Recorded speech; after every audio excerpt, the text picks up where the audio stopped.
अस्सलाम वालेकुम बेटे। अच्छा बेटा, हमने लास्ट क्लास के अंदर ये सीखा था कि हम डबल एंट्रीज को किस तरह से टी अकाउंट्स में पोस्ट करते हैं और टी अकाउंट्स लेजर अकाउंट्स कैसे बनाते हैं। जिसके अंदर हमने यही सीखा था कि सेम डबल एंट्री वाला कॉन्सेप्ट ही फॉलो होगा। डेबिट क्रेडिट रूल्स वही फॉलो होंगे। बस जब आप टी अकाउंट्स में कोई भी एंट्री को पोस्ट करोगे तो रेफरेंस बेटे आप अपोजिट अकाउंट्स का दोगे। ये हमने लास्ट क्लास में बेटा डिटेल में डिस्कस किया था। बेटा आज वाली क्लास के अंदर हमें बैलेंसिंग सीखनी है कि टी अकाउंट्स की बैलेंसिंग किस तरह से होती है और ट्रायल बैलेंस किस तरह से बनता है बेटा। देखो बेटे, अक्सर क्या होता है, जब हम सारी ट्रांजैक्शंस को टी अकाउंट्स में पोस्ट कर लेते हैं ना, और जब आपका अकाउंटिंग ईयर एंड हो जाता है, आपका साल एंड हो जाता है, तो आपको हिसाब किताब करना पड़ता है कि भाई किस पूरे साल में किसको कितने पैसे देने हैं, किससे कितने पैसे लेने हैं, कितना पैसा आया कितना पैसा गया। इन सब का आपको बेटा हिसाब किताब करना पड़ता है। आप लोग ने अक्सर सुना होगा भाई क्लोजिंग का टाइम चल रहा है, अभी बहुत ज़्यादा काम है, क्लोजिंग का टाइम चल रहा है। तो क्लोजिंग के टाइम का मतलब क्या होता है? क्लोजिंग के टाइम का मतलब ये होता है कि आपका अकाउंटिंग ईयर एंड हो जाता है और आपको आपके लेजर अकाउंट्स को क्लोज करना होता है, आपको आपके अकाउंट्स को बंद करना होता है। बेसिकली हिसाब किताब करना होता है कि किससे कितना पैसा आया, कितना पैसा गया, किससे कितना पैसा लेना है, किसको कितना देना है। तो पूरे साल जो भी अकाउंटिंग एक्टिविटीज़ हुई है ना, हमें उसको क्लोज ऑफ करना होता है। उसे बेटा बेसिकली बैलेंसिंग कहते हैं। अब आज वाली क्लास में हम ये सीखेंगे कि हम टी अकाउंट्स को किस तरह से क्लोज ऑफ करते हैं और बैलेंसिंग कैसे की जाती है। इसके लिए बेटा एक छोटी सी एग्जांपल दूंगा, और इस एग्जांपल के बाद हम back to the T accounts की बैलेंसिंग पे आएंगे। एग्जांपल क्या है बेटे? बेटा लेट्स अज्यूम आप जनवरी के महीने में खड़े हुए हो। जनवरी के महीने में आपके बैंक अकाउंट में टोटल 1 लाख रुपए आए। आपने काम किया तो आपके बैंक अकाउंट में कितना है बेटा? टोटल 1 लाख रुपए आए। अच्छा, जनवरी के महीने में आपके बैंक अकाउंट में 1 लाख रुपए आए। उसी महीने में 80 हजार रुपये आपने खर्च कर लिए। कितने रुपए खर्च कर लिए बेटा? 80 हजार रुपये आपने खर्च कर लिए। पैसा आए कितने? रिसिप्ट कितनी थी? लाख। और पेमेंट्स यानी कि आपने खर्च कितने किए? 80 हजार। तो बेटा जब जनवरी का महीना एंड होगा, यानी जब बेसिकली 31 जन आएगा, तो आपके अकाउंट में कितने रुपए बच जाएंगे? 20 हजार रुपये बच जाएंगे, राइट। ये जनवरी के महीने में आपके अकाउंट में इतने पैसे बच गए, राइट। ये आपका रिमेनिंग बैलेंस है। लाख रुपए आए, 80 हजार रुपये खर्च करे, तो जब जनवरी का महीना एंड हुआ तो आपके अकाउंट में 20 हजार रुपये बच गए। अब लेट्स अज्यूम फेब का महीना स्टार्ट हुआ। तो बेटा जब फेब का महीना स्टार्ट होगा तो क्या आपके बैंक अकाउंट में 0 रुपए पड़े हुए होंगे? क्या आपके बैंक अकाउंट में 0 रुपए पड़े हुए होंगे? नहीं ना। क्यों? क्योंकि भाई जो जनवरी में 20 हजार रुपये बच गए थे, ऑब्वियसली फेब में वो मेरे अकाउंट में आएंगे ना। ऐसा तो नहीं है कि फेब वाला महीना स्टार्ट होगा तो बैंक वाला बोलेगा नहीं फेब में तो आपके अकाउंट में कोई पैसे नहीं है। ऐसा तो पॉसिबल नहीं है ना। तो क्या हुआ कि जो जनवरी में पैसे बच गए थे वो अगले महीने ब्रॉड फॉरवर्ड हो गए, राइट। मैं ये कह सकता हूँ ना। तो 20 हजार रुपये पहले से ही आपके अकाउंट में पड़े हुए होंगे। इसका मतलब क्या है कि जो जनवरी का क्लोजिंग बैलेंस था, क्लोजिंग बैलेंस ही था ना, 20 हजार रुपये बचे हुए थे जनवरी के महीने में। जो जनवरी का क्लोजिंग बैलेंस था वो फेब का कौन सा बैलेंस हो गया? Opening balance, right. कि जब फेब का महीना स्टार्ट हुआ तो 20 हजार रुपये पहले से ही आपके अकाउंट में थे। तो उसका मतलब क्या है कि जो पिछले महीने का क्लोजिंग बैलेंस होता है, यानी अगर जो पिछले महीने पैसे बच गए, वो अगले महीने का ओपनिंग बैलेंस बन जाता है, राइट। समझ में आया भाई? तो जो जनवरी के महीने में 20 हजार रुपये बच गए थे, वो मेरा जनवरी के साल का एंड का बैलेंस था, इसलिए क्लोजिंग बैलेंस था। अगले महीने वही पैसे ब्रॉड फॉरवर्ड हो गए, तो वो अगले महीने का ओपनिंग बैलेंस हो गया। तो इससे बेटा अपन ने सीखा क्या? कि जो पिछले महीने का क्लोजिंग होगा वो अगले महीने का ओपनिंग बन जाएगा। क्लोजिंग बैलेंस को बेटा अकाउंट्स में क्या कहते हैं पता है आपको? क्लोजिंग बैलेंस को बेटा अकाउंट्स में कहते हैं बैलेंस कैरेड डाउन। क्या कहते हैं बेटा? Balance carried down. जैसे हम बैलेंस शॉर्ट फॉर्म में लिखूं तो बैलेंस सीडी भी कहते हैं। और ओपनिंग बैलेंस को पता है अकाउंट्स में क्या कहते हैं? बैलेंस ब्रॉड डाउन या बैलेंस ब्रॉड फॉरवर्ड। जैसे हम बैलेंस शॉर्ट फॉर्म में लिखूं तो बैलेंस बीडी भी कहते हैं। तो इसका मतलब क्या है कि जो पिछले महीने का सीडी होगा वो अगले महीने का बीडी हो जाएगा। यानी जो पिछले महीने पैसे बच गए, जो पिछले महीने का क्लोजिंग बैलेंस था, वो अगले महीने के लिए क्या हो जाएगा बेटा, ओपनिंग बैलेंस हो जाएगा, बैलेंस ब्रॉड डाउन हो जाएगा। तो क्लोजिंग बैलेंस को क्या कहते हैं, balance carried down. Opening balance को क्या कहते हैं, बैलेंस ब्रॉड डाउन। ये चीज क्लियर हो गई? कोई प्रॉब्लम बेटे, कोई मसला? अब आओ टी अकाउंट्स की बैलेंसिंग कैसे कैसे होती है वो सीखते हैं। हमने टी अकाउंट्स बेटा बनाए थे। लेट्स अज्यूम मैं कैश के अकाउंट पे आ रहा हूँ। पूरे साल बेटा कितना कैश आया, 3850 और 328। पूरे साल जो बेटा आपके पास कैश आया वो आया 4178, ऐसा ही है? अच्छा पूरे साल आपके पास से कैश गया कितना, 3823 चला गया। आया कितना बेटा, 4178, आता है तो डेबिट होता है, और गया कितना, जाता है तो क्रेडिट होता है, 3823। तो बेटा कितना बच गया, 4178 आए और 3823 चले गए, तो कितने बच गए बेटा, 355 बच गया। तो जो ये 355 बेटा बच गया, ये इस महीने का क्लोजिंग बैलेंस है, राइट? ये महीना कौन सा था इस सवाल में, अगस्त का महीना अज्यूम कर लेते हैं, चलो। कौन सा महीना था, अगस्त का महीना अज्यूम कर लेते हैं, ठीक है।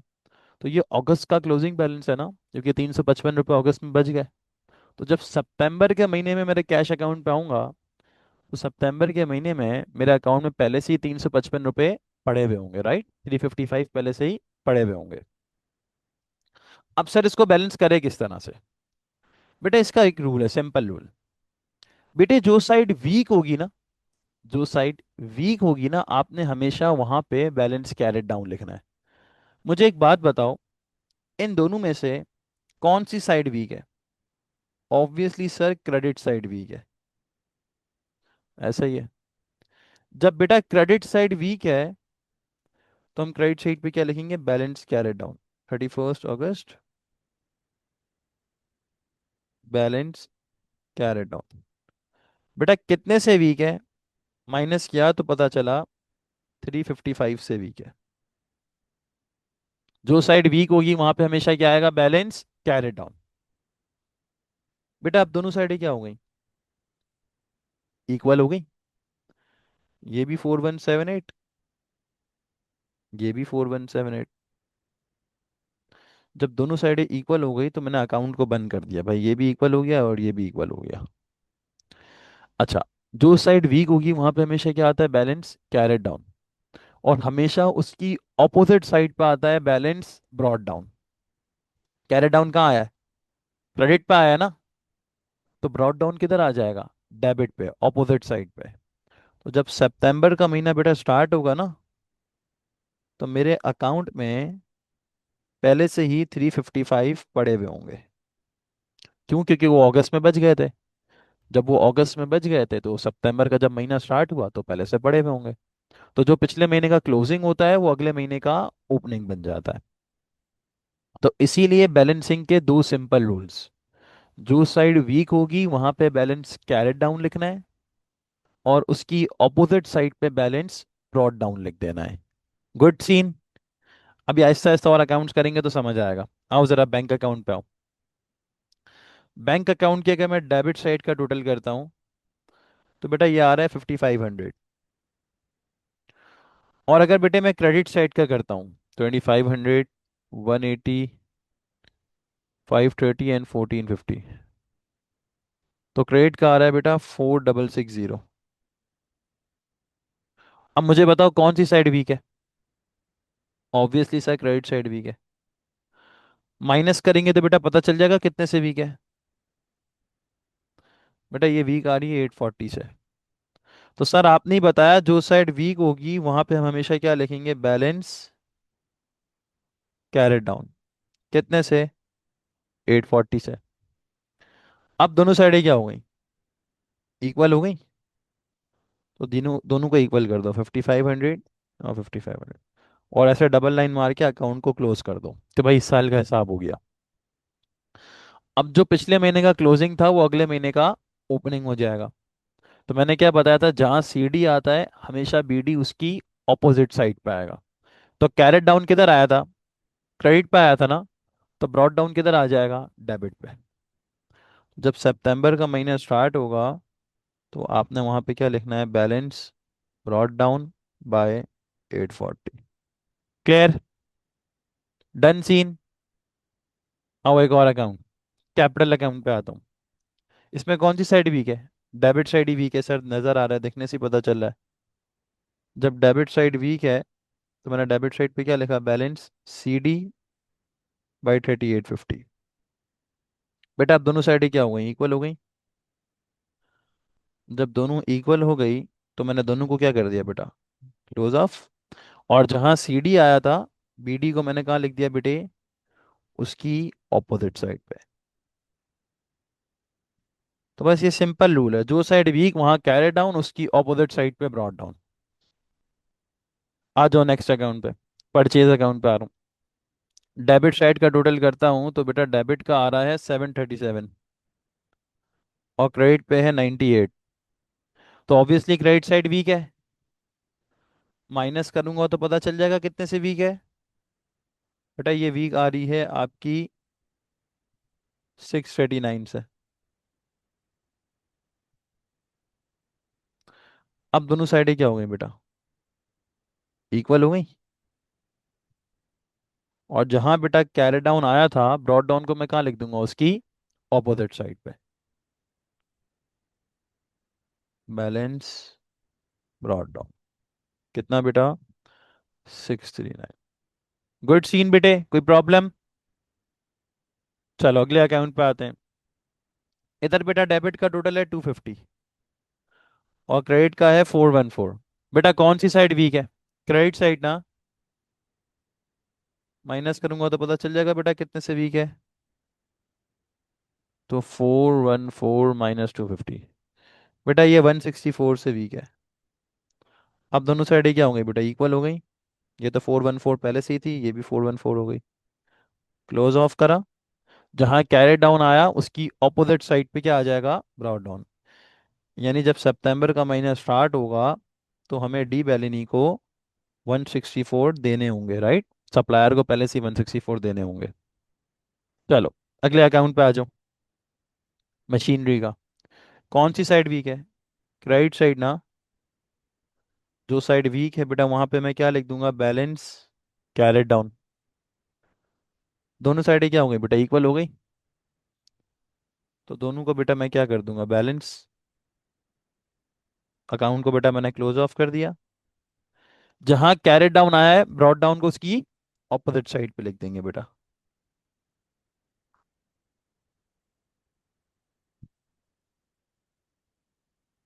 क्लियर। अब नेक्स्ट पे आ जाओ। बेटा नेक्स्ट अकाउंट पे आता हूं तो इसमें क्रेडिट साइड वीक है, कितने से वीक है, 595 से। बेटा अब मेरी दोनों साइडें क्या हो गई, इक्वल हो गई। देखो बेटा मैंने अकाउंट को क्या कर दिया, क्लोज ऑफ। और जहां कैरेट डाउन आया था, ब्रॉड डाउन मैंने उसकी ऑपोजिट साइड पे लिख दिया। क्लियर बेटा, कोई प्रॉब्लम। सेल्स अकाउंट पे आ जाओ। कौन सी साइड वीक है, डेबिट साइड। जब डेबिट साइड वीक है तो मैं क्या लिखूंगा, बैलेंस कैरेट डाउन, साल के एंड में बैलेंसिंग करते हैं। कितने से वीक है भाई, 595 और 328। बेटा ये वीक आ रही है 923 से। दोनों साइडें बेटे क्या हो गई, इक्वल हो गई। अकाउंट को मैंने क्या कर दिया, क्लोज ऑफ। जहां पे सीडी आया हमेशा बीडी उसकी ऑपोजिट साइड पे आ जाएगा। तो सीडी डेबिट पे आया था तो ब्रॉड डाउन हमने किधर कर दिया बेटा, क्रेडिट पे। क्लियर बेटा, ड्राइंग्स के अकाउंट पे होते हैं। इसमें कौन सी साइड वीक है, क्रेडिट साइड वीक है। जब क्रेडिट साइड वीक है तो मैं क्या लिख दूंगा क्रेडिट साइड पे, बैलेंस कैरेड डाउन बाय 98। अब बेटा दोनों साइडें क्या हो गई, इक्वल हो गई। तो अकाउंट को बेटा मैंने क्या कर दिया, क्लोज ऑफ। जहां कैरेट डाउन आया है, ब्रॉड डाउन को मैं उसकी ऑपोजिट साइड पे लिख दूंगा। तो बैलेंस ब्रॉड डाउन कितना, 98। अब परचेज रिटर्न के अकाउंट पे कौन सी साइड वीक है बेटा, डेबिट साइड वीक है। जब डेबिट साइड वीक है तो मैंने वहां क्या लिख दिया, बैलेंस कैरेट डाउन बाय 70। दोनों साइडें बेटे क्या हो गई, इक्वल। और जहां बेटा कैरेट डाउन आया है, मैंने ब्रॉड डाउन बेटे उसकी ऑपोजिट साइड पे लिख दिया। क्लियर हो गया।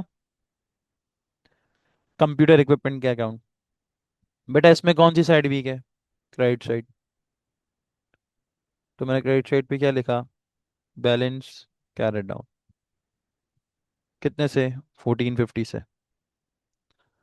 दोनों साइडें बेटा क्या हो गई, इक्वल। अकाउंट को मैंने क्लोज ऑफ किया। सीडी क्रेडिट पे आया था तो बीडी किधर लिख दूंगा बेटा, डेबिट पे। तो balance brought down 1450। Good seen बेटा, लास्ट थ्री अकाउंट बचे हैं। अच्छा ये वाला अकाउंट बहुत इंपॉर्टेंट है तो ध्यान से सुनना। बेटा अब इसमें क्या हुआ, इसमें डेबिट साइड और क्रेडिट साइड दोनों इक्वल है। इसमें तो सर कोई साइड वीक है ही नहीं। जब बेटे इसमें कोई साइड वीक नहीं है तो इसका मतलब क्या है कि टीवीसी लिमिटेड को जो हमने 1450 देने थे ना, वो हमने इसको दे दिए। तो हमारा इससे हिसाब किताब खत्म हो गया। जब हमारा इससे हिसाब खत्म हो गया तो मैं इसके हिसाब को अगले साल क्यों ब्रॉड फॉरवर्ड करूंगा भाई। इस साल मुझे पैसे देने थे, मैंने दे दिए। तो अगले साल इसको ब्रॉड डाउन करने की जरूरत ही नहीं है। ये अकाउंट खत्म हो गया, बंद हो गया। हाँ अब मैं अगर अगले साल वापस से इससे कुछ चीज उधार पे खरीदता हूँ तो वो एक अलग बात है। लेकिन फिलहाल इस साल के लिए जो हमें इस साल में पैसे देने थे वो हमने इसको दे दिए। तो अकाउंट क्या हो गया, ऑटोमेटिकली क्लोज हो गया। तो सिंपल आपने क्या करना है, दोनों साइड्स को क्लोज ऑफ करके दिखा देना है कि भाई ये भी 1450 हो गया, ये भी 1450 हो गया, खत्म हो गया। इससे जो हिसाब करना था वो हमने कर लिया। सही है बेटे। तो इसका मतलब होता है कि अकाउंट क्लोज ऑफ हो गया, बंद हो गया, खत्म हो गया। अब अगले साल जब मैं इससे कोई चीज उधार पे खरीदता हूँ तो वो एक अलग बात है। इस साल हमारा इससे कोई हिसाब नहीं है, ना लेने के ना कुछ देने के, बंद हो गया। ठीक हो गया। अगले अकाउंट पे आता हूँ। बेटा इसमें कौन सी साइड वीक है, डेबिट साइड वीक है। तो मैंने क्या लिखा, बैलेंस कैरेट डाउन बाय 2000। दोनों साइड क्या हो गई बेटा, इक्वल हो गई। और बेटा ये कैरेट डाउन यहाँ पे आके क्या हो गया, बैलेंस ब्रॉट डाउन हो गया। Good scene. लास्टली बेटा, बेटा इसमें कौन सी साइड वीक है, क्रेडिट साइड। जो साइड वीक होती है वहां पे हम क्या लिखते हैं, बैलेंस कैरेट डाउन। बेटा दोनों साइडें इक्वल हो गई तो अकाउंट को क्लोज ऑफ कर देंगे। कैसे क्लोज ऑफ करेंगे, डबल लाइंस बना देंगे बैलेंस को इक्वल करके। और जहां कैरेट डाउन आया है, ब्रॉट डाउन उसकी ऑपोजिट साइड पे लिख देंगे। कैरेट डाउन क्रेडिट पे आया था तो ब्रॉट डाउन हमने डेबिट पे लिख दिया। बेटा इसे कहते हैं टी अकाउंट्स की बैलेंसिंग। तो हमें करना क्या होता है कि अकाउंट्स के अंदर जब भी कोई ट्रांजैक्शन होती है तो पहले हमें डबल एंट्रीज बनानी होती है। डबल एंट्रीज बनाने के बाद हमें उन एंट्रीज को लेजर अकाउंट्स में पोस्ट करना होता है। और लेजर अकाउंट्स में पोस्ट करने के बाद जब साल एंड हो जाता है तो आपको आपके अकाउंट्स को क्लोज ऑफ करना होता है, बंद करना होता है, बैलेंस करना होता है। अब बेटा इसका जो नेक्स्ट स्टेप है वो है ट्रायल बैलेंस बनाना। तो अगली क्लास में इंशाल्लाह मैं आप लोग को ट्रायल बैलेंस बनाना सिखाऊंगा। आज के लिए हम इतना ही रखेंगे। जा सकते हो भाई, टेक केयर, अल्लाह हाफिज।